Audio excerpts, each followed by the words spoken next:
So we're back with the third part, and let me just show you my menu here.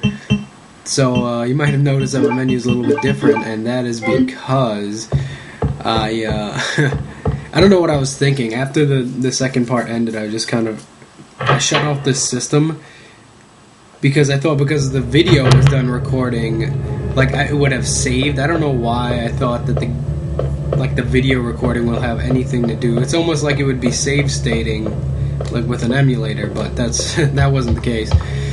So this is the third part of this. So I pretty much had to restart the entire game and play up until this part. And I was thinking maybe I should just try to get the exact same ammo counts and the exact same items in my menu to give the illusion that that didn't happen. But I feel like that little part where I lost that data is part of the it did happen, so I'm gonna put that in there. Alright, so we're gonna get rid of these jewels for now and this ink ribbon. Yes, I did save because I didn't want to end up, so I got one save on my belt right now.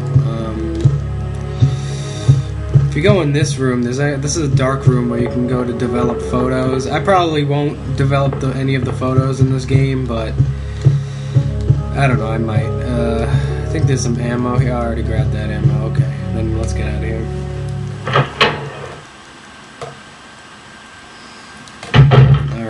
So yeah, last episode, Claire finds out that her brother already left for London, and why wouldn't he tell her though? Like, maybe Chris wanted to protect her, that's why he didn't tell her, but what makes him think, oh my god, I forgot about that. What makes him think that Umbrella won't come after her? Like, they're an evil corporation, they're gonna target your family, dude. Whatever. Oh, and now that we got the shotgun, we can take care of this little pesky liquor problem. Alright, so the liquors in this game are really sound sensitive, so if you walk, they probably won't hear you. You see, he's not even coming after me right now. He's just chilling. Okay, and now I dropped that. Once you get close enough, they will eventually come after you. Now, if you're lucky, it'll only take about... Oh, I already picked up the ammo from this guy. If you're lucky, it'll only take 2 shots, but you gotta be really close, and you gotta be pretty much aiming down on their heads. But, usually it'll take 3. Alright, so we'll come around here. Whoops.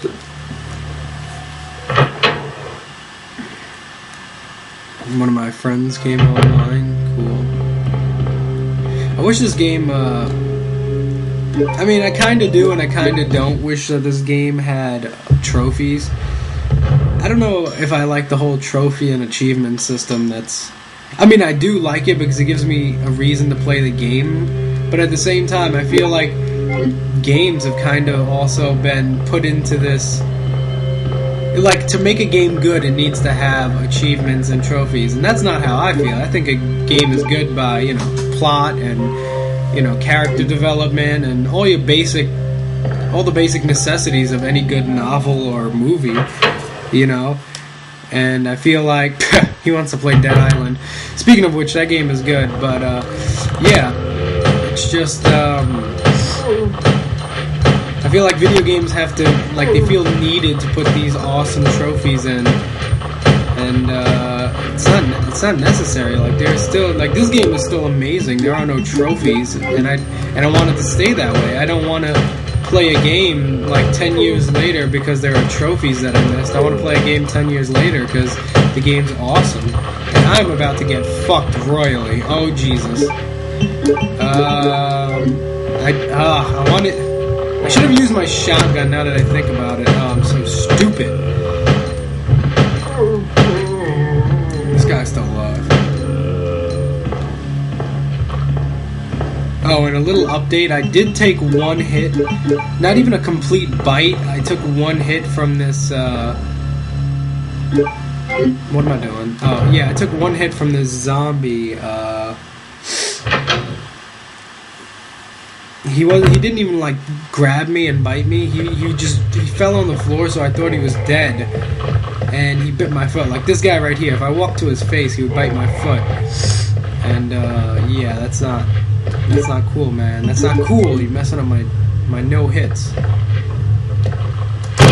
Alright, so if you aim up with the shotgun, you get an instant kill on them like that, which is really effective, especially in large crowds. Alright, so the number to this, if you remember the document, is 2236, and that number is burnt into my memory, so I've never forgotten that number. Since I was like 8 years old, I've never forgotten that number, that's the number to that safe. It's like one of those iconic numbers, I don't know, it just reminds me of the game. Alright. If you come over here, this guy has some ammunition on him. 15 rounds, pretty good. Alright. Now before we head upstairs, oh shit. Okay. Okay.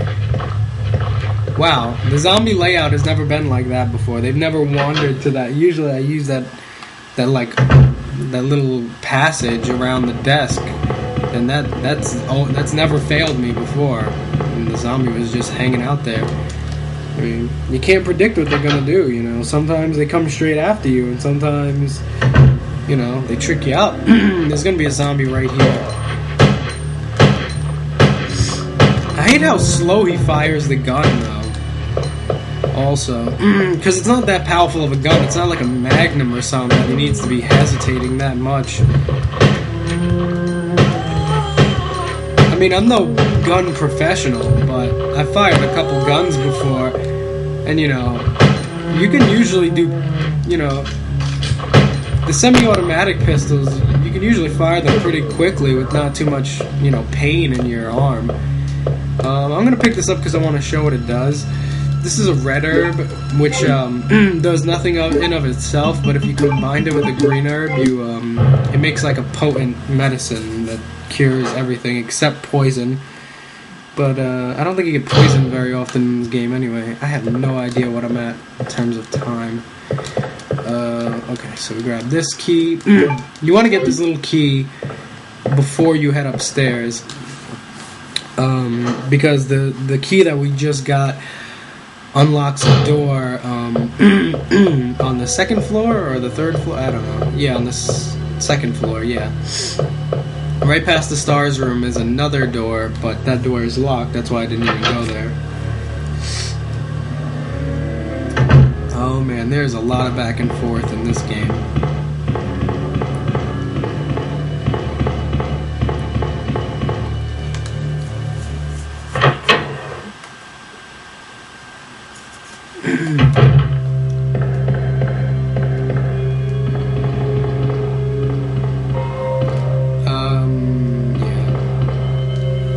Yeah, they force you to go through these holes like 3 or 4 times at least. You know, I never thought about this. This room looks into that room where that cop was dying. I never thought about that. Or maybe I did, I just forgot. I don't know. Why can't we just climb through that window and help him? He locked the door on us. He was bleeding to death and he still managed to lock the door on us. What the hell?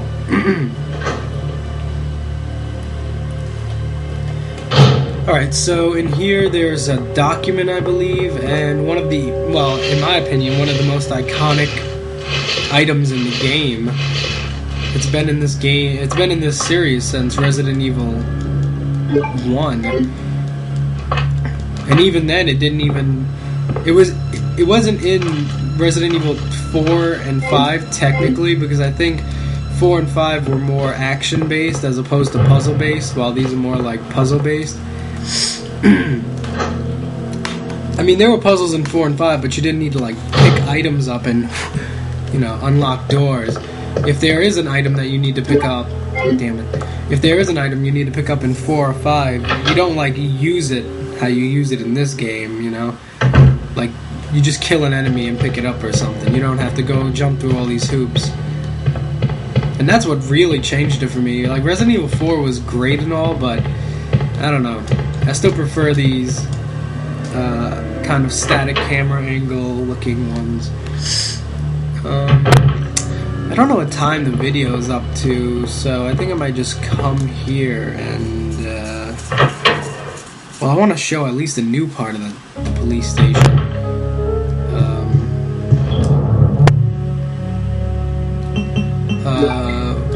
No, I'll hold on to that. Don't need that. Don't need that. Alright.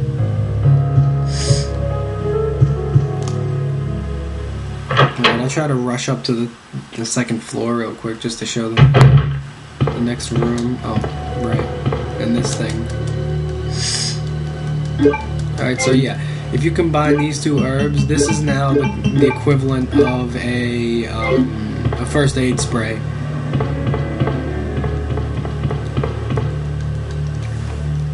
And I never understood the first aid sprays in this game.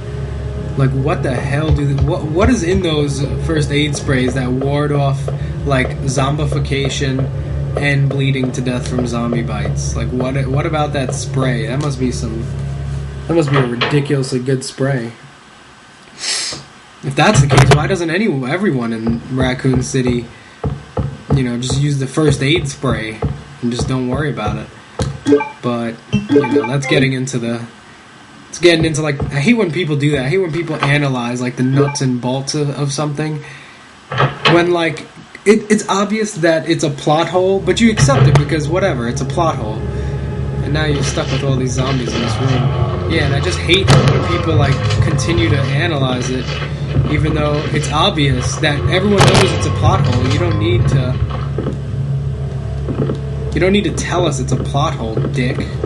We know it's a plot hole, but we accept it because the rest of the game is still good. One plot hole doesn't hinder the entire operation. You douche. I don't even know who I'm talking to. I'm probably talking to myself because I just talked about that first aid spray thing. Yeah, so this is the new floor. So I'll end the video here and we can start in the next episode.